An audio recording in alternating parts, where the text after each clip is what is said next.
ಕತ್ತಲೆಯ ಕೋಣೆಯಲ್ಲಿ ಒಂದೇ ಒಂದು ಪ್ರಣತಿಯ ಬೆಳಕು ಇದ್ದಂತೆ ಕಲ್ಪಿಸಿ.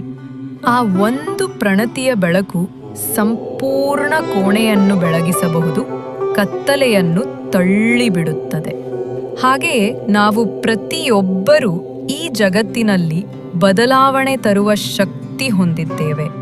ನಮ್ಮ ಭಾಗವನ್ನು ಮಾಡುವುದು, ಅದು ಎಷ್ಟು ಚಿಕ್ಕದಾಗಿದ್ದರೂ ಒಟ್ಟಾಗಿ ನಾವು ಒಬ್ಬರು ಪ್ರತಿ ಹೃದಯದಲ್ಲಿ ಬೆಳಕು ತುಂಬುವವರೆಗೂ ಹಿಗ್ಗಿಸಬಹುದು. ಇಂದು ಯಾರಾದರೂ ಧನಾತ್ಮಕ ಪ್ರಭಾವ ಮೂಡಿಸಲು ತೆಗೆದುಕೊಳ್ಳಬಹುದಾದ ಅತ್ಯಂತ ಸಣ್ಣ ಕ್ರಮ ಎಂದರೆ ಅನ್ಯ ವ್ಯಕ್ತಿಗೆ ನಗು ನೀಡುವುದು, ಸಣ್ಣ ಸಹಾಯ ಮಾಡಲು ಕೈ ಹೊಡೆಯುವುದು ಅಥವಾ ಕೃತಜ್ಞತೆಯನ್ನು ವ್ಯಕ್ತಪಡಿಸುವುದು. ಸಣ್ಣ ಕ್ರಿಯೆಗಳು ಬೆಳಕು ಮತ್ತು ಸಕಾರಾತ್ಮಕತೆಯನ್ನು ಹರಡಬಹುದು.